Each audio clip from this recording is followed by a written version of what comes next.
My ex laughed that I cried too much during our breakup. This morning his mom called me in tears begging me not to post the screenshots. I didn't respond. I just hit upload. He used to laugh when I cried. The day he left me for my younger sister, I fixed his upload.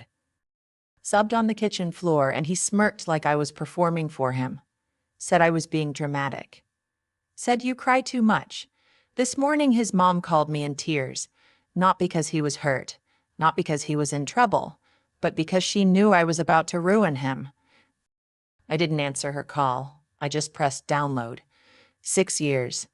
That's how long I played the role, paid the rent, covered his car insurance, his therapy he never showed up for, his protein powder, his investments. 2 years of me working overtime while he searched for motivation, all while he reminded me how lucky I was to have him even after he started accusing me of cheating with guys I barely talked to. Imaginary friends, he called them. And every time he got jealous, I got bruises. I still have the photos. I took them quietly after he'd leave the room, slamming the door behind him, convinced I was the reason his life felt small. Sometimes it was my wrist. Once it was the back of my thigh because I hadn't answered a call fast enough. I took pictures, told myself I'd never need them. Told myself it wasn't as bad as it looked. Then he left for Leah, my own sister. I found out because she tagged him in a photo of their feet by a fireplace. That stupid caption, warm toes, warmer hearts. I zoomed in on the shoes. They were his, the ones I bought him for his birthday. She was wearing the robe I gave her last Christmas. At first, I was too shocked to feel anything. Then the flood came. But when I tried to talk to my parents, they didn't ask how I was doing. They said I needed to let the new couple live their lives in peace. My mom actually said Leah was better for him because she was thinner. My dad said I needed to stop clinging, that maybe this would be a fresh start for everyone. Everyone but me, apparently. They didn't mention the money I gave him. The $12,700. Every Venmo transfer. Every credit card debt. No one asked why he didn't have a job or how often I cried alone in our apartment while he played video games, accusing me of flirting with the guy from the pizza place. But his mom called me today.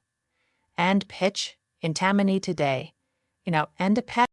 He saw what I posted on my story, a screenshot folder titled for court. It was enough. She begged me not to go through with it, that he was spiraling, losing everything. I listened to her voicemail twice. Then I opened the folder, and I hit download. By noon, the screenshots were posted. I didn't write a caption, just a carousel of images, texts where he threatened me over nothing, photos of the bruises, bank transfers with his name and the notes I'd added, for your meds, for your seminar, rent again. I posted screenshots of the emails I sent him trying to cancel his gym subscription when he was 2 months behind. I even posted a voice memo he forgot he sent me, slurring through some jealous rant about my work husband. The silence after that was loud. I didn't get texts. I got reactions, shocked faces, flames, the kind of stunned digital gasps people reserve for real, life drama. The shares were in the hundreds within an hour. And then the calls started. His mom. I ignored it. His sister messaged me privately, said she didn't know it had been that bad, asked if he really did all that. I left her. Message on read. She didn't follow up. Then came the family group chat. Yeah, the one I was kicked out of last fall. His grandma was furious. She called him a disgrace in all caps, said she'd seen enough, and that he was lucky his grandfather was dead or he'd be digging a hole right now. His grandpa wasn't dead, by the way. Just offline. 20 minutes later, he joined the group and told me to send it all to their lawyer. Said if I didn't sue, they would. That was the first time I smiled in weeks. But it wasn't just them. Leah messaged me twice. The first time, she said we needed to talk. I didn't respond. The second time, she said she didn't know he hit me, that he told her I was emotionally unstable, that I made things up to guilt him into staying. She ended it with, I didn't know, I swear. I left her on read. That night, he finally tried to contact me through a fake number, some new account. The message just said, "You win. Happy." I wanted to scream. I wanted to go back to every night I fell asleep thinking I'd ruined something, that I wasn't enough, that if I just tried harder, he'd love me again. I wanted to remind him I didn't win anything. I survived him. I didn't reply. Instead, I sent a copy of everything to a lawyer his grandfather had recommended, one who specialized in domestic violence and financial fraud in relationships. She called me back within the hour, told me I had a real case, that we could press charges, that with the evidence I had, he could see prison time 8 years minimum. And then she said, "You want to do this." I looked at the screen, at the photos I once took just in case, at the files I once thought I'd delete someday when it all got better. "Yeah," I said, "let's do this. I'm not crying anymore." By the end of the week, the internet had done its job. He was dropped from the freelance project he'd been bragging about for months. 3 of his old friends publicly unfollowed him. Leia deleted their pictures together. His Instagram disappeared completely. I didn't feel sorry for him. My lawyer moved fast. Within 5 days, we had everything filed: domestic assault, emotional abuse, and a civil suit for the money I gave him. $12,742.88 to be exact. I had receipts, screenshots, bank logs, even timestamps from when he said he'd pay me back next month. He never did. He tried to call me through a mutual friend, said he wanted to make things right privately. The same guy who said I was too sensitive when I asked him not to scream at me in parking lots was now suddenly begging for mercy. I said, "No, let the courts decide." My parents didn't know yet. They'd gone, radio silent ever since the posts, like they were hoping it would all blow over. I think part of them was embarrassed. Not about him, about me, for airing family matters. That's how they see things. Protect the image, even if it's rotting inside. When they did call, it wasn't to apologize. My mom said, "Don't you think this is a little much?" She wanted me to consider what this would do to Leia. Not to him, to Leia. My dad asked me to take the post down, said, "You've made your point." I told them I was taking him to court, that there was no going back. My mom hung up. The next day, Leia showed up at my apartment. No warning, just rang the bell like it was 2014 and she needed to borrow a dress. She looked awful, puffy eyes, makeup smudged, hair in some broken bun that looked like she hadn't slept. She said she'd moved out, said he yelled at her last night for liking someone's photo on Instagram, said he pushed her into a door. She had a bruise on her shoulder. Said she finally believed me. I didn't let her in right away. I stood in the doorway and asked why she didn't believe me when I told her months ago, why she told our parents I was bitter and exaggerating. She didn't have a good answer, just cried, whispered sorry more times than I could count. I didn't forgive her, not then. But I didn't slam the door either. 2 weeks later, the court issued a summons. He didn't show up for the first hearing. Claimed he was sick. His lawyer tried to argue for a delay, said the media coverage was unfair. My lawyer tore them apart. The judge gave us the go-ahead. The next hearing was different. He showed up. Looked like hell. Thin, shaking, like he'd aged 10 years in 3 weeks. He avoided looking at me the whole time. The judge read off the charges: 3 counts of assault, 1 of financial fraud. The courtroom was as silent except tent. For the sound of his pen clicking over and over. We left with a trial date. Outside, Leia waited for me. She said she'd testify if I needed her to. I didn't say yes. I didn't say no. But I didn't walk away either. The trial started on a Tuesday morning in mid-October. The kind of cold, gray day where nothing feels real. I wore all black, not for him, but for me. I wanted to feel like steel. He walked in alone, no friends, no family. Just his attorney, a guy who looked like he'd rather be anywhere else. My lawyer leaned over and said quietly, "They're going to try to settle. Don't say yes." He looked at me once during the opening statements. Just once. His eyes didn't hold anger, just fear. Not fear of me, but of the consequences he never imagined would catch up. Leia testified first. She told the court what she'd seen, how he'd yelled at me, how he'd once told her to block me on all platforms because I was toxic. She admitted he'd gotten physical with her too. The bruise on her shoulder hadn't faded completely yet. The room got quiet when she said, "I didn't believe my sister until I became her," she cried. "I didn't, I just watched." Then came the evidence, photos of the bruises, screenshots of him telling me I was lucky he hadn't done worse. Bank statements showing thousands transferred to him over the course of 2 years. Every "I'll pay you back" message was time-stamped and matched to payments I'd made. Then they played the voice memo, the one he sent at 2 a.m. on a random Thursday where he ranted for 3 full minutes about me smiling at someone in line at the grocery store. You could hear the shake in his voice, the edge, the unraveling. That was the moment the jury looked at me differently, not like a woman scorned, but like a woman hunted. His lawyer made a weak attempt to paint it all as miscommunication, that we had a volatile but consensual relationship, that I gave him the money willingly, that Leia was emotionally unstable. It didn't land, not after all the proof. The verdict came 2 weeks later. Guilty on all counts, 8 years in prison. Restitution for the money plus court fees. When the judge read the sentence, he didn't even flinch, just lowered his head like he knew this was always coming. Afterward, people came up to me.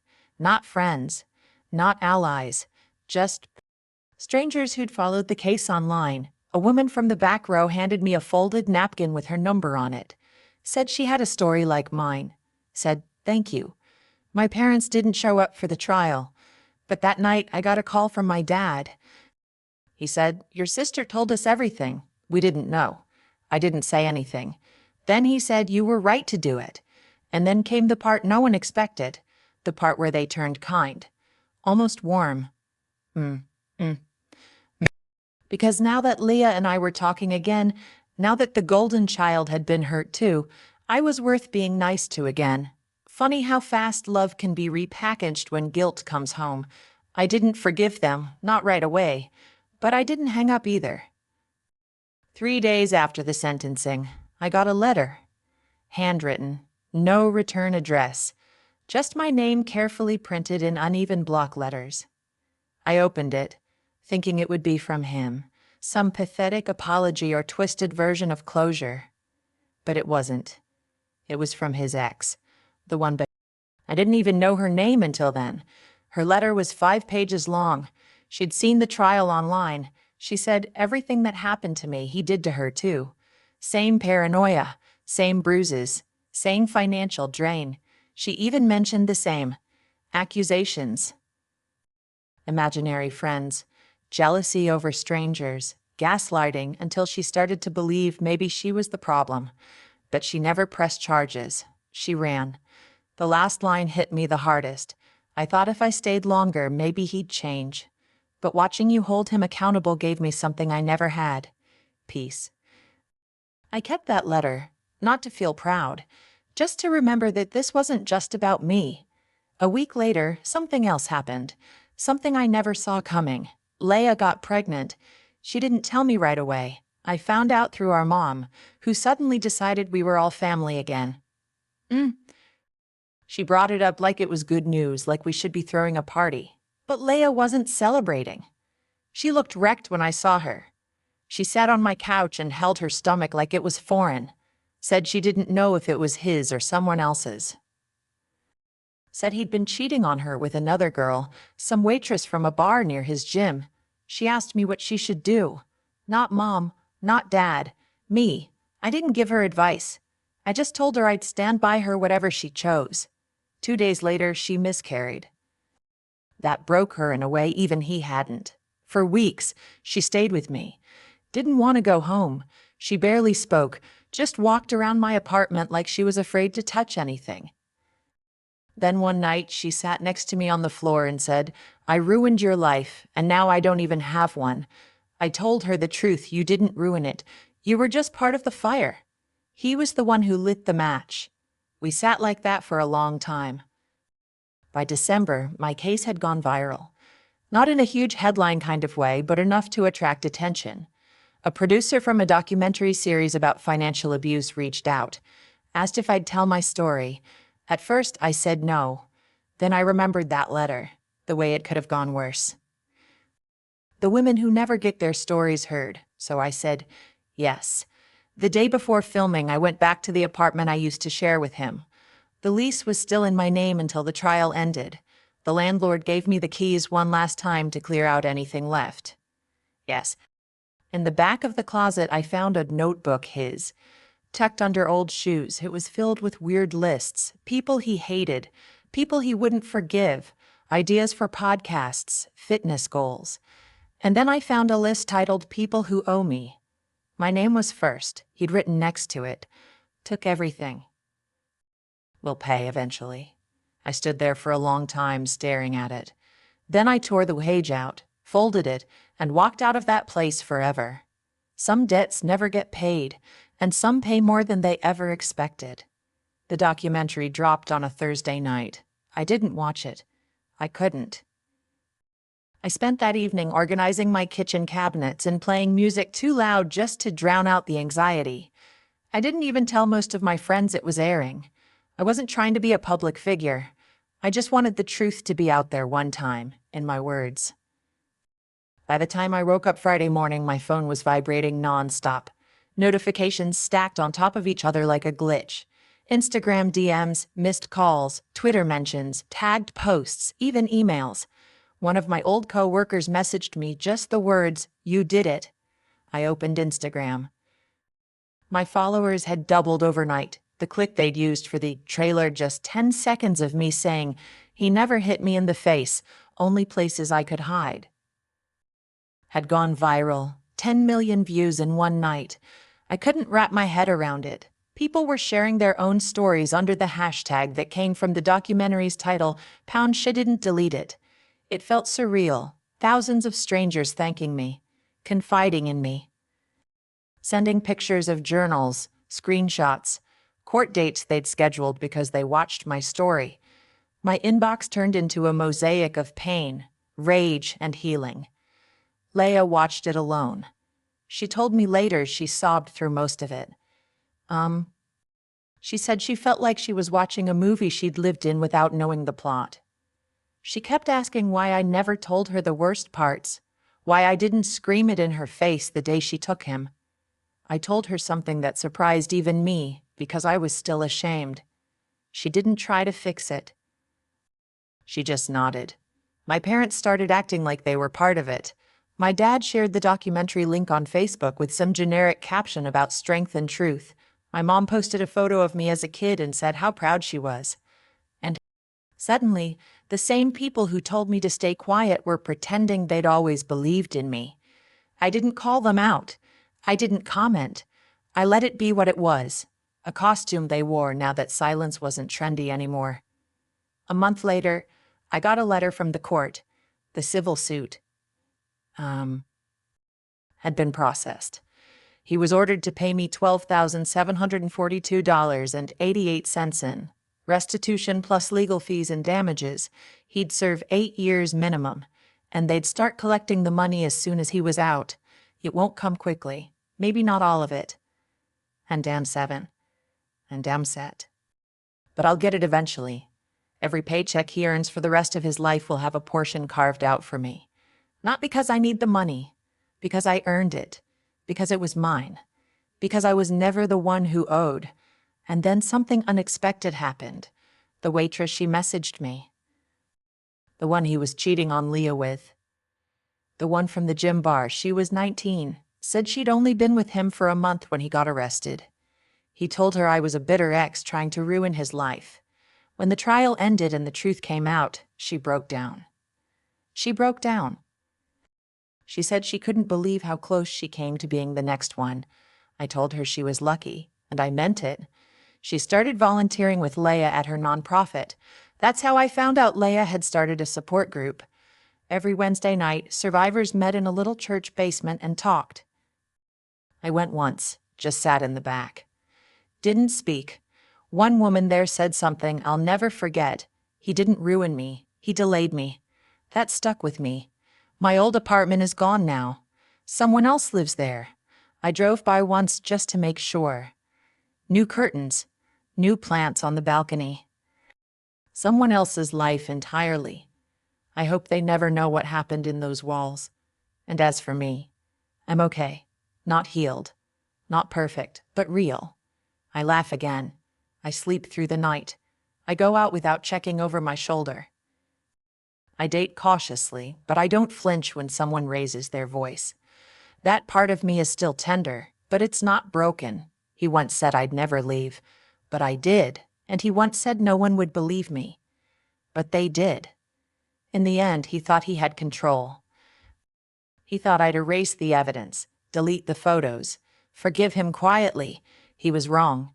I pressed download, and I never looked back. It's been about 6 months since the sentencing, and somehow my life feels like it's mine again. A few weeks ago, I got offered a position at the nonprofit Leah works for. They wanted someone to manage survivor outreach and organize workshops. I wasn't sure at first, it felt too close to home. But I said yes. The weird thing is, I actually like it. It's not about reliving my story every day. It's about using it to make sure someone else doesn't end up writing theirs the same way. Leah is different now. Still her, but softer. She's in therapy, and sometimes when she talks, it feels like she's just waking up from a long, strange dream. We've had some brutal conversations about what happened, what we both ignored, but there's honesty now. Real, ugly honesty. And somehow, that's brought us closer than we've ever been. And this part is wild. I ran into his mom in a grocery store of all places. She looked like she saw a ghost. At first, I thought she'd walk away, pretend not to notice me. But she didn't. She walked up and said, "You did what none of us could. You stalked him." I didn't say anything. She just nodded and walked away. Some days I still feel the weight of everything. The trial, the internet, the people who reached out and the ones who didn't. But there are mornings now where I wake up, and the first thing I feel isn't fear or sadness. It's peace. I never thought I'd say this, but I'm kind of excited about what's next. New apartment, new work, new life.